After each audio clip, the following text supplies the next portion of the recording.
he's written a book, Magnolia, Gridiron, Cathedrals, and I thought, what a great idea. I don't know how I know you're gonna tell us how you came up with that idea, but he's a veteran sports journalist, and when you read about the book, it says he puts you on the 50-yard line, so you get a first-hand sense of the players on Friday nights under the lights. And he and his wife Vicki have ridden all over the state, I believe, taking photos and documenting all these stadiums. He's a native of the Mississippi Delta and a freelance writer. And he's been here to the museum because he's with Mississippi Development Authority currently, right? Yes. So please join me in welcoming Nash Nunnery and his book.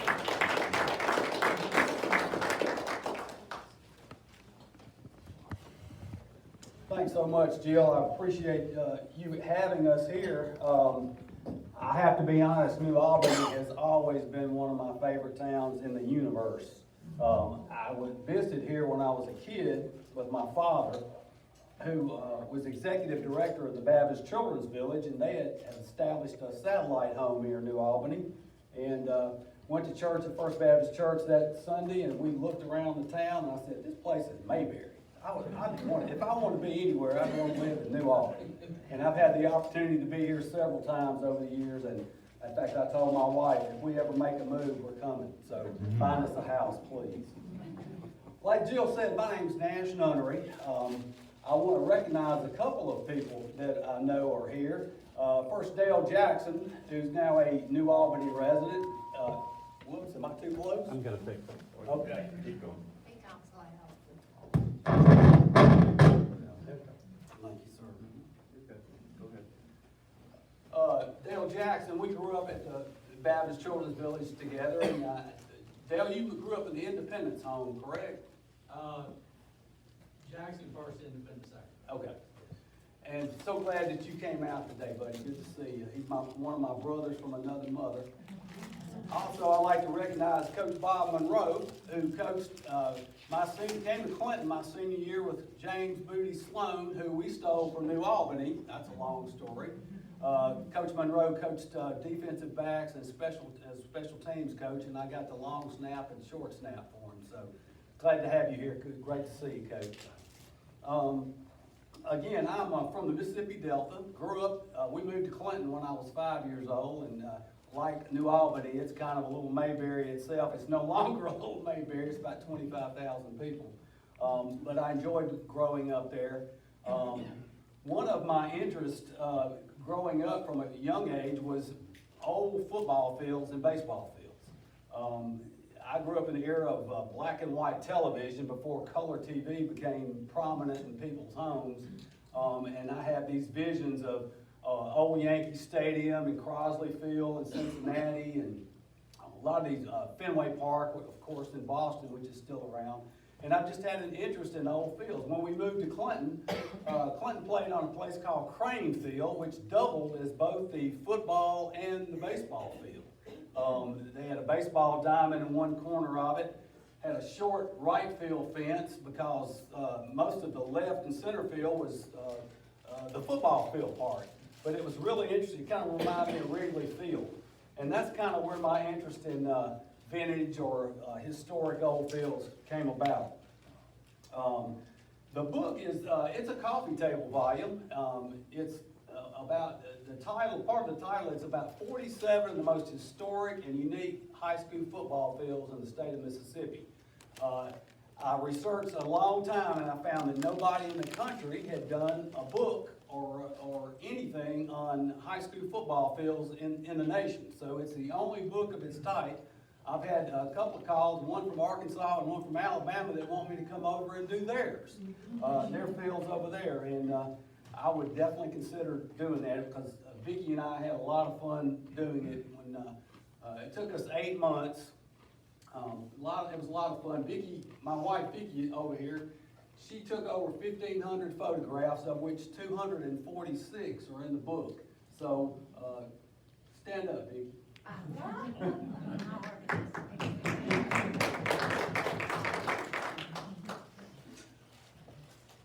and aside from the travel that we did, I conducted 94 interviews, a lot of players, coaches, cheerleaders, band members. We just had a blast. 3,636 miles she and I traveled in those 8 months last year to compile the information for this book. Now, another great feature of the book is, I don't know if you've heard of renowned artist Marshall Ramsey. Marshall did paintings of all 47 fields that are in the book, including your own Kitchens field here in New Albany. And that reminds me, I was going to do this earlier. I recognize the New Albany Bulldogs that are here, and I guess their coach and folks. You guys stand up. You had a great season.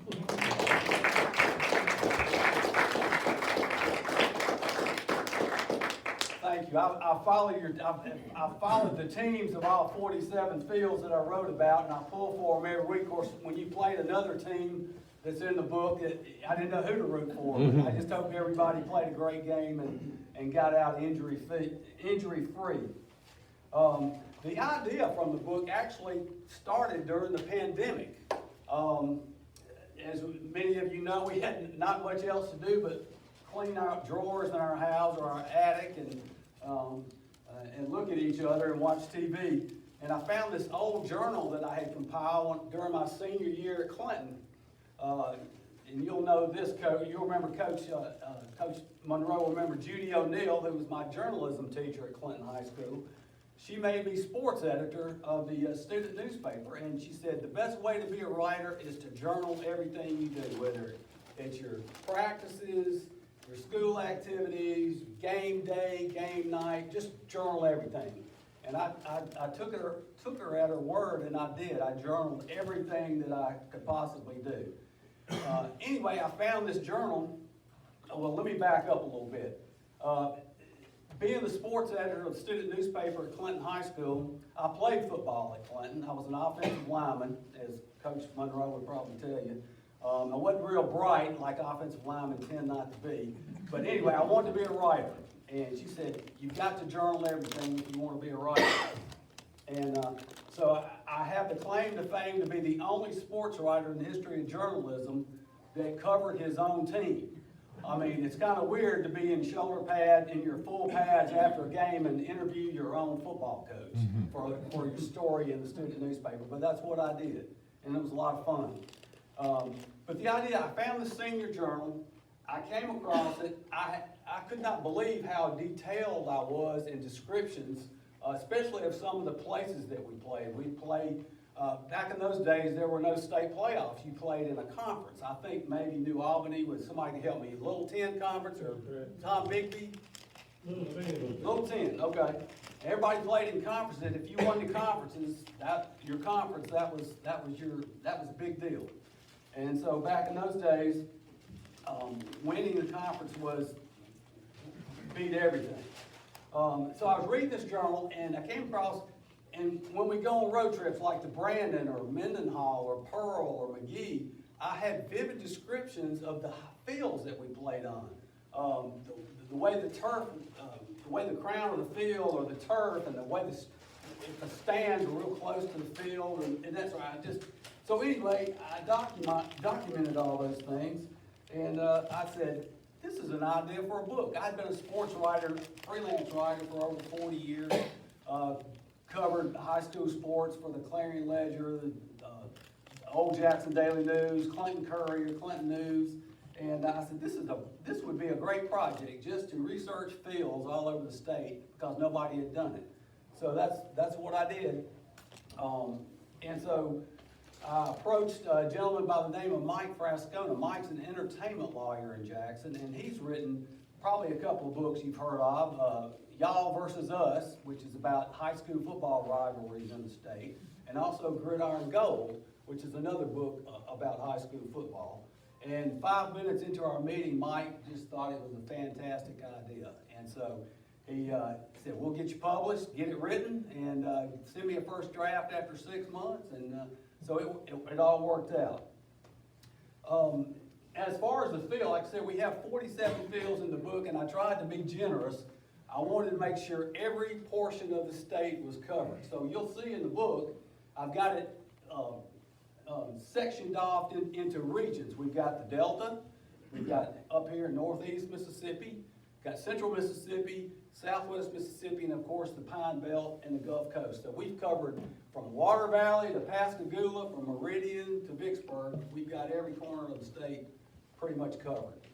And one of the, of course, I had seen Kitchens Field years ago on my trips to New Albany. I said, and if I did a book, I definitely was going to include Kitchens Field in the book.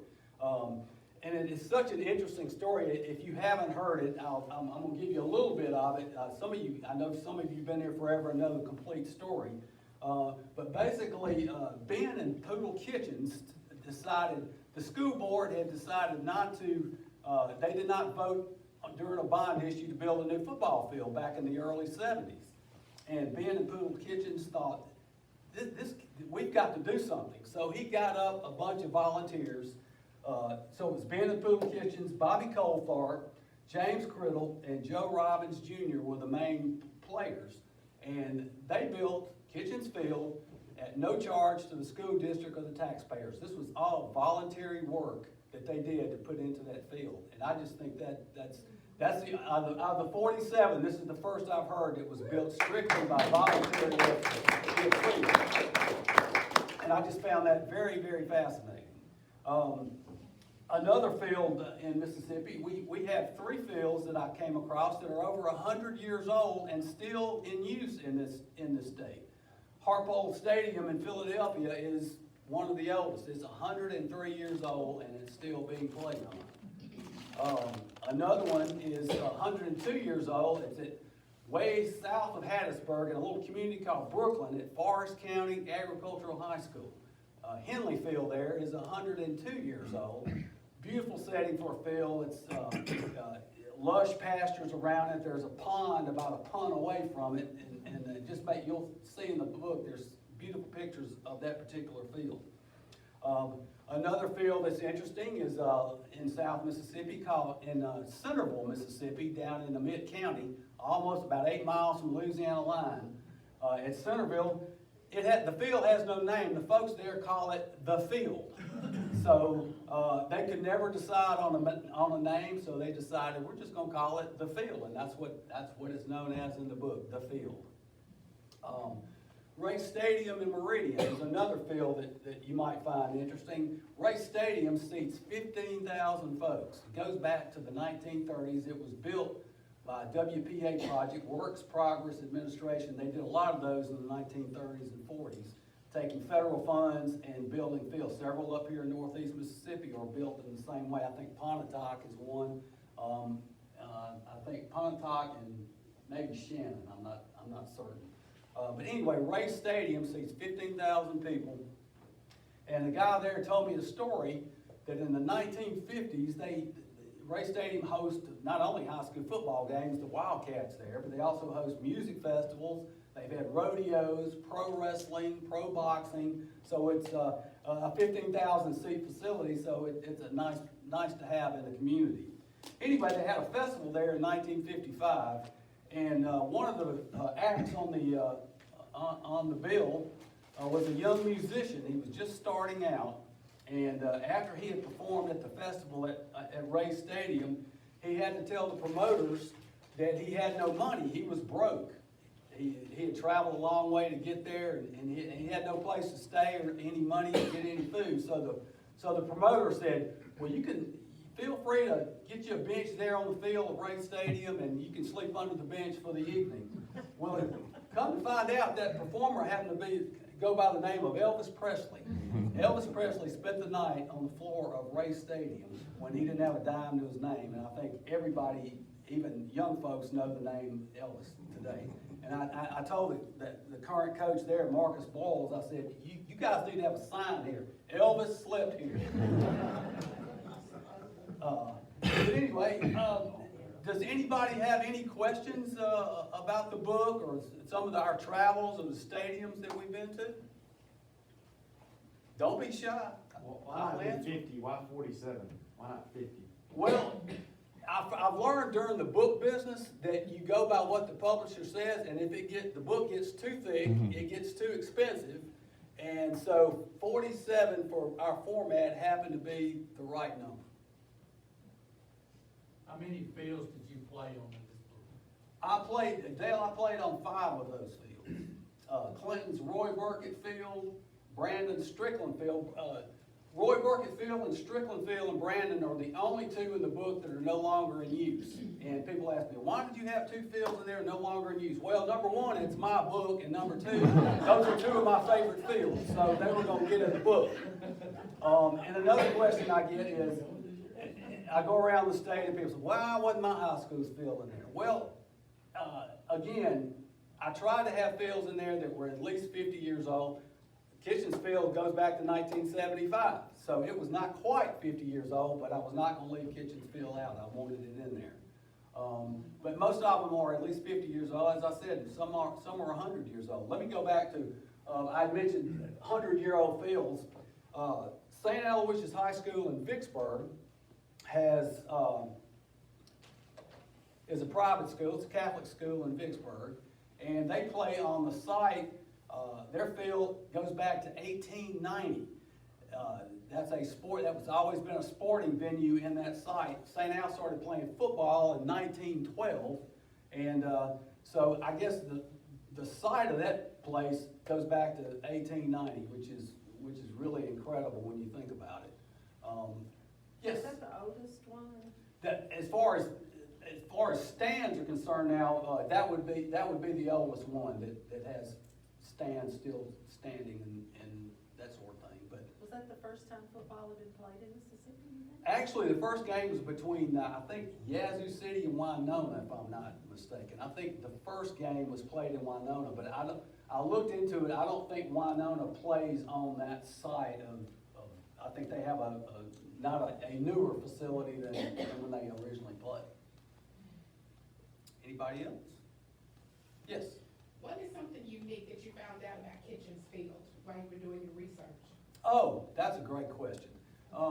But beside the fact that it was built with all volunteers, which I found just so incredible, the football players in they took a couple of days off from practice prior to them playing on the field in I think the field was dedicated in October of '75, something like that. Bobby Colthorpe had a farm near Cane Creek, and they went out there and cut sod off this farm, and New Albany Bulldog football players laid sod for their own field in 1975. And again, that's a total volunteer effort there. A lot of Nash, them one volunteers. thing, still, when it gets dry, you'll see a couple different types of Bermuda from that pasture. It's not exactly the same type of Bermuda grass. You still can see some spots where it's a different shade of green. Yeah. And you all knew prior to Kitchen's Field, it was done as the field was at the middle school, is that correct? Yes. Okay. Yeah. Can you say a little bit about that? I'm just curious as to what that looked like or how that was laid out. Well, I asked a There's couple. a lot of information on it. I grew up there right by it and played on it my junior high and in high school years. But, it was, the baseball field was over on Oak Street. You went up probably 150 yards and home plate was there. And you hit it, the outfielders were all on the football field. So basically you hit it towards the football field. It was called Work Field. And I Yeah. think the reason it was called Work Field was because the Work family donated the land that it was on back then. And I don't know what year it was done, but it was unique. It had, one of the light poles was in left center field. Yeah. And if somebody, and I mean, I saw it happen maybe once or twice, where somebody hit a ball and it hit the light pole, it was a dead ball right then. I can't remember whether they had, it was just a no play or, guy got first base, I can't remember that. And But the I do football remember that. field, you sat on Right. this big hill, Yeah, because I this was big hill. cheering. We It was couldn't big. do anything because you're on a hill cheering, it was really. Yeah, it was that, and one of the unique things, it had, probably from the sidelines, maybe from here, a little past that wall, there was a cable running down both sides of the field. Lynn, you can remember this. And men that were, they're just gung-ho New Albany football fans, and plus little boys like me, back when Lynn's group came through, when we won the Little 10 2 times in a row, we would get down there and if the ball was right there, we'd be here. If it's 10-yard game, we'd all move down this one. It was constant going up and down the field. Well, But, that's one characteristic of a lot of the northeast fields, as you guys know, is the concrete block bleachers that are built into a hillside. Of course, Pontotoc is a great example of that, and, you see that, Shannon has the same thing. You don't see that as much down south or in central Mississippi as you do in northeast Mississippi, and I guess because you're a lot hillier than most other parts. two unique things that happened on Kitchen Field. I can remember the earliest one, I can't, I wasn't even born then, but y'all were playing Holly Springs and fight broke out. Fans got fighting, and the only way they got to break it up, Mr. Daniel, who was a superintendent of schools, went over and pulled the lights, or you couldn't see. So that's fighting. But y'all had until, I think my senior year in high school, maybe junior year, we played Holly Springs in tennis, and that was the first time that they allowed, in Holly Springs to get back together. And that would have been in 1960, probably 8, somewhere in there. The other thing was, my sophomore year, we were playing Ripley. Score was 0-0. Larry Bennett was the center from y'all then, and he snapped the ball over Kenny Regan's head, and it went in the bushes behind the goal. Well, Kenny went back in the bushes and got the ball and came out on the goal post and kicked it. Of course, it was safety, but it was hilarious, just to see that. I guess another story I could say, down in Pascagoula, War Memorial Stadium, it seats about 8,500. And Pascagoula has always has had good teams over the years. They had a super fan there, it's in the book, Walter Thornton. And Walter kept statistics for the football team for years. He was an older man, and in his will, he wrote that he wanted his ashes scattered on War Memorial Stadium when he passed, because he was such a super Pascagoula Panthers fan. Well, Walter died in 2015, and he was cremated, and his ashes were prepared. The only problem was Pascagoula was in the midst of changing over from natural grass to artificial turf. And so the school officials kind of, what are we gonna do? They had most of the base of the artificial turf down, and they were just about ready to put the top layer with the actual grass and the markings on it. And so the family decided, we're just gonna go ahead and put his ashes between, so he'll be between the base and the carpet. So Walter Thornton got his wish of being buried at War Memorial Stadium. How many, people can be seated at Kitchens Field? I could not, I talked to Melanie Shannon, and she was not sure of that number. Of course, you guys know Melanie. Anybody, you guys know Coach? During COVID, I remember talking about during COVID, because we had there's so many seats. I wanna say, I want to say somewhere, I'm scared to say it. I could get the number pretty easy, I know, but the last time I remember looking into it was due to COVID, because we had to section so many people out. But I'm scared to say off the top of my head. I'll have to get back to you. Nash, if you got just a second or a moment here, since Coach Sloan spent years here coaching in New Albany, tell them about your impressions of him and the influence that he had on, I know on myself and you and all the people, and without a doubt, the most, the only way I know to say it is, he's a man that everybody ought to have a coach like that. Absolutely. Tell us about it. Well, James Booty Sloan, I can't even remember how long he coached here at New Albany. Can anybody tell? I think it's 4 or 5 years, wasn't it, something like that, I believe. I would, if I had to bet, it would have probably been like 3, but I'm not sure. I'll have to look that up. What year did Clinton get him from? It was spring of '72 is when we got him. Yeah, so I graduated in '69, and he didn't coach me. Okay. He came in, I guess, the year after. Okay. So he coached the '70, '71, '72, and y'all got him in '73. Yes, sir. Yeah, it says from 1970 to 72, and 72 Jack Stanley. took Yeah, over. that's what I Yeah. thought. Jack Jack Stanley Stanley was took his here, yeah. place. So there's 2 years, it says he was 3 and 7 in 70, and 3 and 6 in 71. Well, we were blessed in Clinton to get James Booty Sloan, and I'm so glad that we did. Coach Sloan produced a dynasty in Clinton in the 1970s. And of course, if you followed his career, he actually moved back to northeast Mississippi. He's from Shannon originally. And so he wanted to move back closer to him and his wife's family here in northeast. And Coach Monroe coached with him for many, many years at several different stops. And you guys won a state championship at Tupelo in 93? 92. Won a state championship. But Booty Sloan was just a very charismatic man.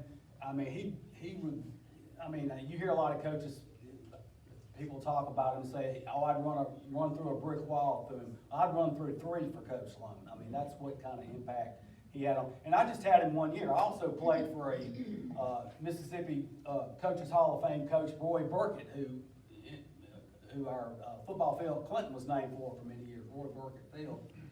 So I had the opportunity to play for 2 MAC Hall of Fame coaches, and Roy Burkett and James Sloan. But Coach Sloan was just a wonderful man. Had a relationship with him up until he passed away in January of 2022. And had talked to him several times, come up here and have lunch with him.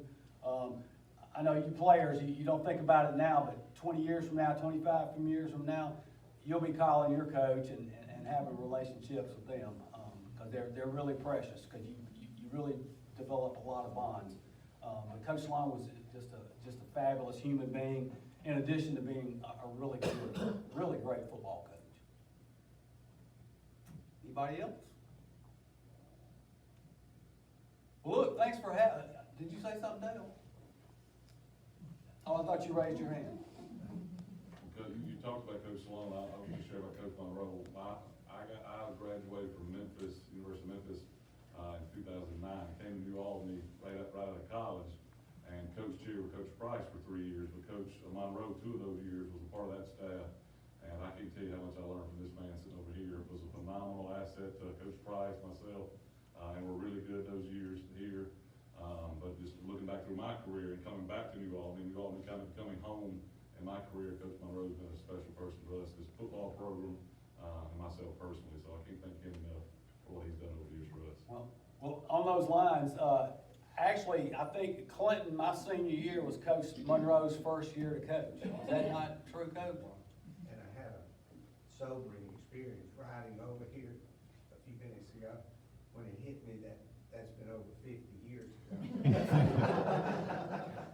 was hard to believe. Well, I was kidding with Coach Monroe earlier. Being a dumb offensive lineman, I never got to touch the ball from elementary school to my senior in high school. Coach Monroe coached special teams, and he allowed me to snap on extra points and field goals, and so I got to touch the ball my senior year, which is awesome. Thank you guys so much. I really appreciate being here. I've looked forward to this trip for several months. My wife can attest to you. It's just such a wonderful facility here, and you have just a great community. And maybe one day I'll become a part of it. I'd like to. Thank you much.